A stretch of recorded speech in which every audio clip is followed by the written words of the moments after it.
आगामी लोकसभा चुनाव के ऐलान में अब कुछ ही दिन बचे हैं, लेकिन इससे पहले बीएसपी के फिर से गठबंधन करने की अटकलें जोर पकड़ रही हैं। कई मीडिया रिपोर्ट्स में दावा किया गया कि आचार संहिता लगने का बीएसपी इंतजार कर रही है, लेकिन इन तमाम अटकलों के बीच बीएसपी चीफ मायावती ने बड़ा ऐलान कर दिया है। मायावती ने कहा कि बीएसपी देश में लोकसभा आम चुनाव अकेले अपने बलबूते पर पूरी तैयारी व दमदारी के साथ लड़ रही है। ऐसे में चुनावी गठबंधन या तीसरा मोर्चा आदि बनाने की अफवाह फैलाना यह घोर फेक और गलत न्यूज है।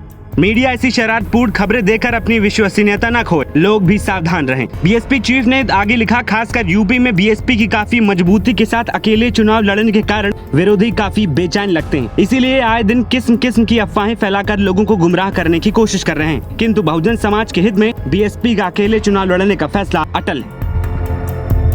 सियासी गलियारों में चर्चा थी कि मायावती कांग्रेस से हाथ मिला सकती हैं और उनकी पार्टी यूपी के अलावा अन्य राज्यों में भी गठबंधन को लेकर साथी की तलाश कर रही है। ऐसा इसलिए भी कहा जा रहा था कि पिछले लोकसभा चुनाव के दौरान मायावती ने अकेले दम पर चुनावी अखाड़े में उतरने का फैसला लिया था, लेकिन बाद में सभी को चौंका दिया था। उन्होंने अपने धुर विरोधी समाजवादी पार्टी से गठबंधन किया। इस बार भी मायावती ने कुछ ऐसे ही पहले प्रेस कॉन्फ्रेंस कर ऐलान किया था कि उनकी पार्टी अकेले लोकसभा चुनाव में उतरेगी। आदरणीय बहन कुमारी मायावती जी ने ऐसे ही हालात पैदा हुए थे जब अटल बिहारी वाजपेयी को विवश होकर के 13वें दिन जाकर के त्यागपत्र देना पड़ा था।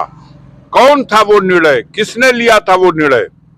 वो बहुजन समाज पार्टी की नेता का ही निर्णय था। वो आईन मौके पे वार करेंगी, अगर नहीं कर सकी तो मैं मानूंगा कि उनको मजबूर कर दिया गया है। कहा जा रहा था कि बीएसपी और कांग्रेस के गठबंधन से दोनों पार्टियों को पश्चिमी उत्तर प्रदेश में फायदा मिलेगा। अगर गठबंधन हो जाता है तो दलित मुस्लिम गठजोड़ का फायदा मिल सकता था। बीएसपी ने लोकसभा चुनाव के लिए तेलंगाना में भारत राष्ट्र समिति यानी कि बीआरएस से गठबंधन किया है। दोनों पार्टियां मिलकर चुनाव लड़ रही हैं। इस वजह से बीएसपी अभी अपने उम्मीदवारों के नाम का ऐलान नहीं कर रही है। दूसरी ओर कांग्रेस और सपा के उम्मीदवारों के ऐलान में देरी की वजह भी इसी को माना जा रहा था। हालांकि इन गठबंधन की अटकलों पर बीते लंबे वक्त से मायावती सफाई देती आ रही हैं। उन्होंने कई मौकों पर कहा है कि वो लोकसभा चुनाव किसी भी गठबंधन के साथ नहीं लड़ेंगी। अब एक बार फिर से उन्होंने गठबंधन की अटकलों को अफवाह बताया है। बता दें कि कुछ दिन पहले बीएसपी और एआईएमआईएम के बीच गठबंधन की संभावना भी जताई गई थी। बता दें कि मायावती भले ही चुनाव में गठबंधन करने से इनकार कर रही हों और पूर्व में किए गए गठबंधन में चुनावी नुकसान का हवाला दे रही हैं, लेकिन ये हकीकत नहीं है। दरअसल बसपा जब भी गठबंधन कर चुनाव लड़ती है तो सियासी लाभ उन्हें ही मिलता है।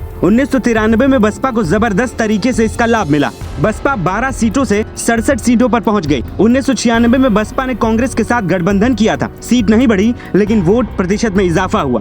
ऐसे ही 2019 के लोकसभा चुनाव में बसपा ने सपा के साथ मिलकर चुनाव लड़ा था और 10 सीटें जीतने में कामयाब रही। 2014 में बसपा अकेले चुनाव लड़ने से एक सीट नहीं जीत सकी थी और 2022 में भी एक ही सीट जीत सकी।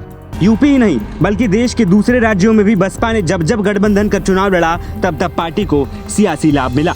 एनबीटी ऑनलाइन की रिपोर्ट।